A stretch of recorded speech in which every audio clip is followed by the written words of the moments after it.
안녕하세요. 반갑습니다. 오늘도 하나님 말씀으로 하루를 시작하는 모닝빵에 오신 여러분들 주님의 이름으로 환영하고 축복합니다. 토요타 등에서 사용하는 5Y라는 분석법이 있습니다. 사람들은 문제가 생기면 Why, 왜 문제가 생겼는가에 집중하기보다는 How, 어떻게 문제를 해결할 것인가에 집중합니다. 문제를 해결하기 위해서는 How보다는 Why를 찾아서 문제의 근본 원인을 제거해야 문제를 해결할 수가 있습니다. 오늘 우리가 묵상할 하나님의 말씀은 사무엘하 14장 1절에서 20절 말씀입니다.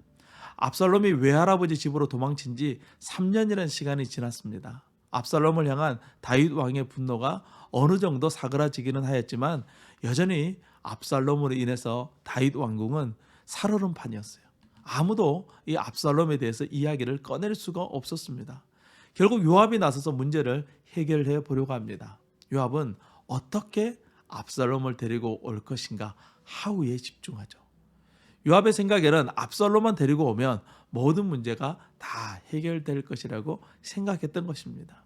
그래서 요압은 드고아에 살고 있던 지혜로운 여인을 통해서 다윗의 마음을 움직여 보려고 합니다.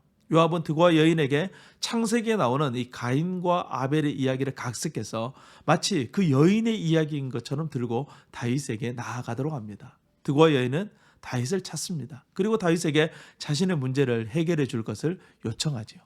왕의 직무 중에는 이 재판을 하는 일도 포함되어져 있습니다. 드고아 여인은 자신에게 두 아들이 있었는데 형이 동생을 죽였다고 말합니다.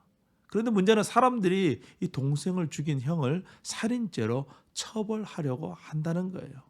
사람들이 그렇게 형을 처벌하려고 애를 쓰는 이유는 정의를 실현하기 위해서가 아니라 드고아 여인이 과부였기 때문입니다.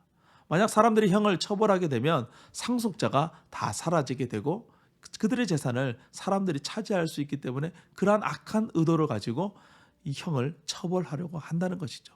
그래서 드고아 여인은 자신의 아들을 살려줄 것을 다윗에게 간청합니다. 다윗은 드고아 여인의 손을 들어줍니다. 왕의 명령으로 드고아 여인의 아들을 죽이지 못하도록 명을 내립니다. 그러자 드고아 여인은 다윗 왕의 결정에 감사하며 다윗 왕의 지혜를 높입니다. 어느 정도 분위기가 화기애애해졌다고 생각할 때에 이 드고아 여인은 다윗에게 질문하는 척하면서 지혜로운 판결을 내릴 줄 아는 왕에게 왜 압살롬을 용서하지 않고 데리고 오지 않느냐고 돌려서 말을 하게 되죠. 이 드고아 여인이 지혜로운 사람인 만큼 다윗도 지혜로운 사람이었어요. 다윗은 드고아 여인이 무슨 말을 하는지 알아챘습니다.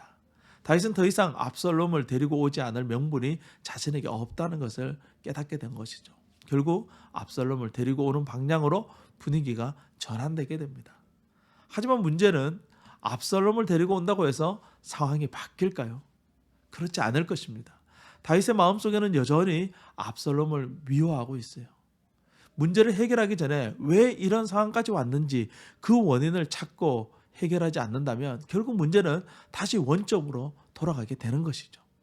3년이나 긴 시간이 지났음에도 불구하고 아무런 해결을 보지 못하고 있는 다윗에게 필요한 것은 드고아 여인이 아니라 하나님이었어요.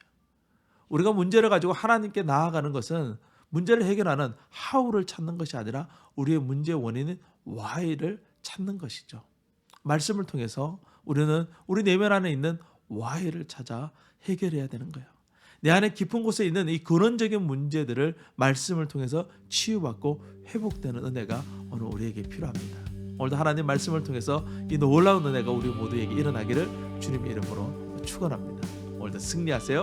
샬롬.